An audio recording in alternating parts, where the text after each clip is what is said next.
What's going on, guys? Kev here. Welcome back to another ASMR video. And today is going to be a quick little video because I want to record it now. And it's really noisy outside. You can hear a motorcycle in the background. That's crazy. Hold on. Okay, so we're back.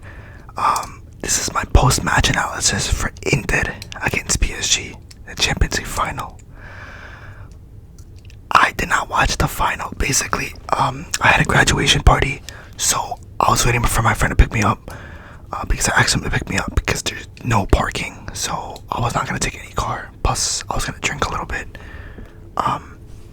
So he did me a favor and picked me up. Until then, I was watching the first 15 minutes of the final, I think it was. I saw Hakimi's goal and I was like, yo, it's going to be a slow day for Inter.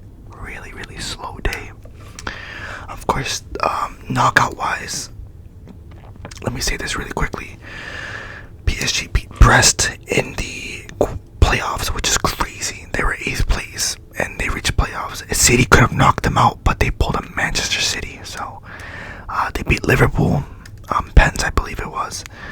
They beat Aston Villa in a close-ish affair. They destroyed Arsenal, and they beat Inter. And for Inter, they automatically qualified for the round of 16. They beat Feyenoord, the Dutch team. They beat Bayern in the quarters. They beat Barca in the semis. Oh, my heart, my chest. Oh, they had a really close affair.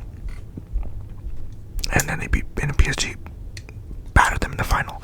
Basically, the lineup was almost the same as the semifinal. Of course, this time it was different because Benjamin Pavard played. I'll be super honest. This 5-line did not work in any favor for Inter because bro, I'm literally looking at the team. Hakimi, Due, Dembele, Kvaratskhelia, Kvaratskhelia. I don't know how to pronounce his name correctly still. You know, I had a Georgian in my class last semester, and she taught me how to pronounce it correctly. I just couldn't remember. That's how I know she was really Georgian. Cause she was like, "What do you know from Georgia?" I said, "The flag, ex-Soviet Union." Well, I don't know if it's Soviet Union, but it's like Russian Orthodox. That I do know. And Kvaratskhelia. That's it. And Menj, Abdullah. But those are some of the fastest players in the world. And you're telling me Acerbi and Di Marco are gonna lock them up? Di Marco was getting spun by Lamine Yamal. Like, what? Obviously, it worked. I mean, Inter just died this season. I'm gonna say it like that. And then even Barcola came on for. Who would he come on for? He come on for Due. That's crazy. Marcus Thuram did nothing. Lautaro Martinez, of course, you know, I envy him very much and one of the forwards for Argentina. I know I've literally been saying it every single time, but for me, he needed the Champions League final. I mean, he needed the Champions League. I mean, his resume is still pretty stacked, but to be the best, you need to win it all, I guess. And to winning this Inter side would have been monumental because, I mean, this is a side that literally, bro, they had to win this. For them, it was I think they were the underdogs, but like they had to win it. It was the only piece of silverware, bro. But literally, the second I saw like the first 10 minutes, I saw Acerbi had to make a really crucial challenge on Hakimi, and it was like, bro, like he was already way up the field. The 5-line did not work. But yeah, I watched I think it was the 4th goal, I think it was. But literally at the party, my friends, because she was graduating, her little brother kept coming in, like going outside and yelling, "Yo, they scored again." And I was like, there's no way, bro. There's no way. Obviously, I bet money on it. Listen, the storylines that would have been made, for me personally, I think it would have been Mkhitaryan to be the first ever Armenian to win the Champions League. Lautaro Martinez to win it finally, you know, win his biggest club accolade. Marcus Thuram, of course, winning what his dad won when he was a player. Kvaratskhelia, I think the first ever Georgian to win the Champions League. Dembele, this is redemption. I guess it's kind of redemption season. William Pacho be the first ever Ecuadorian to win the Champions League. Runner-up was Antonio Valencia in 2011 with Man United against Barca. I think he did play the final. He just got destroyed. And of course Luis Enrique's daughter. His story about his daughter and stuff, and like he feels the closest when in all of that. It was, for me, I bet on Inter because obviously for financial reasons they would have supported me, but I would have been fine whoever won. It's really bad to see that Dembele really tore it up in a UCL final that wasn't for Barca. It is what it is, but on the game itself, there are so many different storylines here.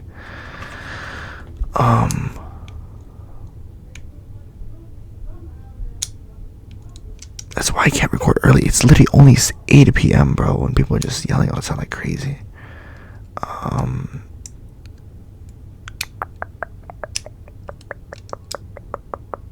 Who else?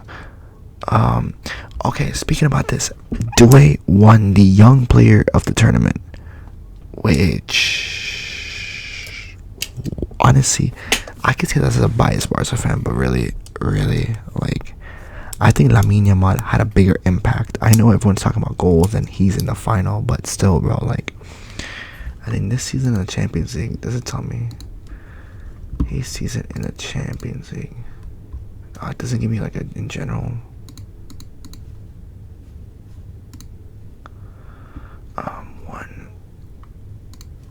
2, 3, 4, 5.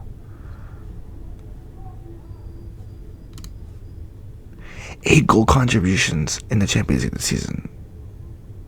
That's actually really good. That's actually really great. What the hell? And today's his birthday, or tomorrow's his birthday. The day I'm recording this, he was born on the 3rd of June, which is also it's gonna be the 8-year anniversary, about 9-year anniversary of La Decima. Right? La Decima. No, can't be. No, the 3P, not the Decima, not La Decima for Madrid. But nah, that's just me talking about the game. Vitinha played really well. João Neves, of course, coming from Benfica, huge impact. Literally his first season here, huge impact. Like a lot of these players. Matteo Darmian, who ex-United, ex-Inter as well. I mean, he's currently at Inter. Why am I saying like that? I still have to. Excuse me. I still have to talk about the UC, the Conference League final, but I didn't watch it. Like, I watched it. Damn. No, I still have to talk about it. I didn't watch it, so I watched this to a certain extent. But what a thrashing! What an actual thrashing from Paris Saint-Germain versus Internazionale de Milano. Yeah, that's crazy, bro. Like, I mean, to me, realistically, it didn't really matter who won. I would have been alright with it because, like, Barca's not here. PSG, like, of course. Oh yeah, the sportscaster. I think I was watching it in English because I was watching it in Paramount Plus. It was like, there's only ever been 2 South American captains that have lifted the Champions League before this, which was Marcelo with Madrid in 2020, I think it was 2020 when they beat Liverpool, or 2021, I think it was 2021. And of course, I had Javier Zanetti for Inter Milan. Of course, the year Jose Mourinho won the treble. Today could have been one or the other. It could have been Lautaro Martinez or Marquinhos, the Brazilian, or the Argentinian. But yeah, that's kind of like my post-match, and there is no analysis to it. It was just a thrashing. Let me see the stats. I say I'm not a stats guy, but even this guy, Mayulu scored. Like, I've never heard of him before. PSG has one of the best academies in the world. Like, I don't know how to explain it. Like, they just genuinely get these kids out of nowhere and they just start pumping them out, and then boom, goals in the semis or UCL final. How many shots was there? Hold up, shots on target.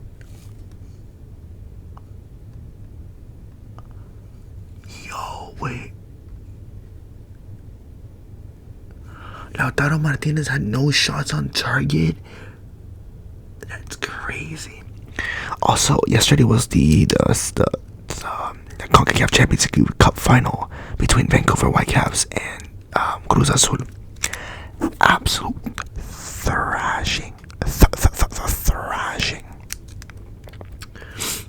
But now I'm looking at these stats. Jesus Christ, shots on target. Bro, if you put a parlay for PSG, you would have made bank yesterday. That is crazy. How there is barely any saves. Jan Sommer, he had to really play a man of the match performance against Barca just to suck this bad in a UCL final. But obviously, it wasn't even his fault.